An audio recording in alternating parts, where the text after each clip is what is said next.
जिशान, अभी इस पर और आगे बढ़ते हैं। आपकी कहानी भी बताती है अतीक के गुनाह कितने ज्यादा वहां पर बढ़ चुके थे, उसका वो जरायम का साम्राज्य कितना ज्यादा वहां पर बढ़ चुका था। लेकिन अतीक जेल में रहकर भी कैसे लोगों को धमका रहा था, अब ये भी बताते हैं। अतीक जेल से बिल्डरों को न सिर्फ धमकाता था बल्कि गंभीर अंजाम भुगतने की चेतावनी भी देता था। जैद नाम के एक बिल्डर को अतीक ने फोन पर धमकाते हुए कहा था कि गंभीर परिणाम भुगतने होंगे। ये भी सुना देते हैं आपको। तब तक हमारी कोई नियत नहीं थी तुमको पीटने की। हम खुद समझ रहे थे। जब तुम्हारा हमने हाव भाव देखा, तुम्हारा रवैया देखा, समझे जी, तो क्या सिर्फ तुम्हारे रवैया पे खिसियाएंगे हम, मतलब तुमसे हम तुम नहीं सुन लो। हाँ, हम फिर कह रहे हैं कि तुम वही जैद हो जो हमसे पास आया और तुमको हम जमीन दे दिया रहा लाल बंगले के बिना पैसे के। लेकिन तुम आबिद के यहाँ शादी करने के बाद तुम्हारा दिमाग इतना खराब हो गया था, समझे कि नहीं।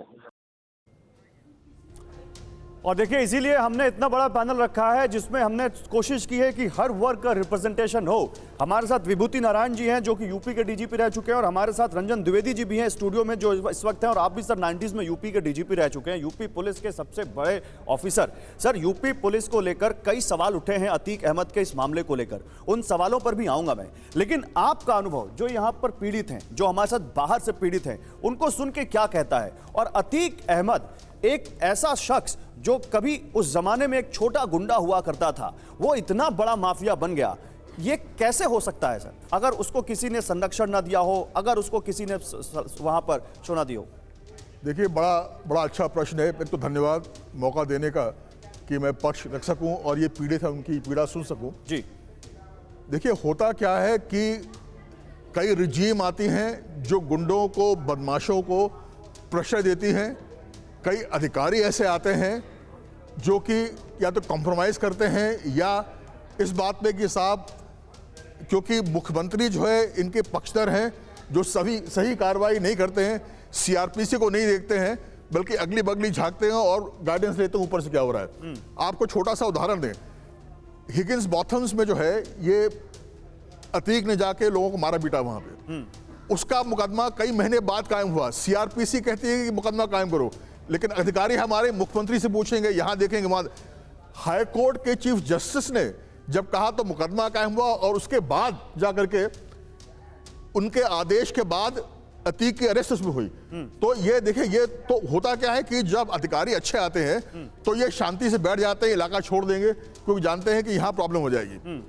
और जब अधिकारी ऐसे आते हैं, उनको लगता है आपने तो मेरे सवालों को और वजन दे दिया। बिल्कुल, आपने तो मेरे सवालों को और बड़ा कर दिया। विभूति नारायण जी, आप भी लगातार, क्योंकि सोशल मुद्दों पर लिखते रहते हैं, आप उत्तर प्रदेश के पुलिस को डील कर चुके हैं, उत्तर प्रदेश की पुलिस की कमान संभाल चुके हैं। रंजन द्विवेदी जी के इस सवाल को आगे बढ़ाते हुए, रिजीम ऐसी आती हैं, अधिकारी ऐसे आते हैं जो सीआरपीसी ना देखते हुए ऊपर से आदेश लेते हैं, फिर तो ये माने कि हमारा सिस्टम ही है जिसने अतीक को पैदा किया, वरना अतीक जैसे लोगों की हिम्मत नहीं होती जो आज इतने बड़े अपराधी बन जाते हो।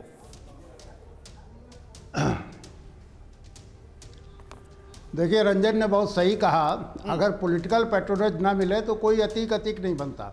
इस अतीक को तो मैंने उस समय देखा था जब अभी ये छुटभैया अपराधी था, और ये धीरे धीरे बढ़ रहा था। किस तरह से पॉलिटिकल पैट्रोनेज से इसका कद इतना बड़ा हो गया कि पूरा सिस्टम इसके सामने बौना हो गया। ये एक बड़ी इंटरेस्टिंग कहानी है। अब आप इसी में अभी देखिए, वो लेडी बेचारी जो बता रही थी जी, उनको बजाय मदद करने के लिए थाने की पुलिस अतीक का पक्ष ले रही थी, या जेल से, नैनी जेल से, बरेली जेल से, अहमदाबाद जेल से।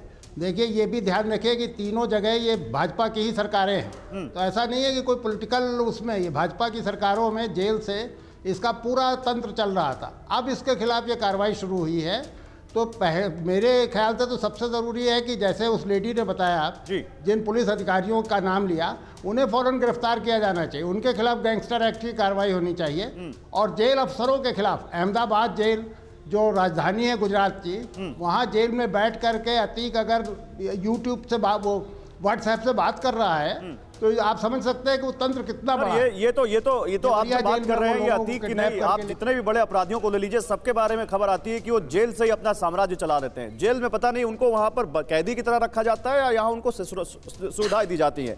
कई बार आप ही लोग जैसे अधिकारी जाते हैं, प्रशासन के अधिकारी जाते हैं वहां पर, जब वो वहां पर छापा डालते हैं तो कई सारी आपत्तिजनक चीजें भी मिलती हैं।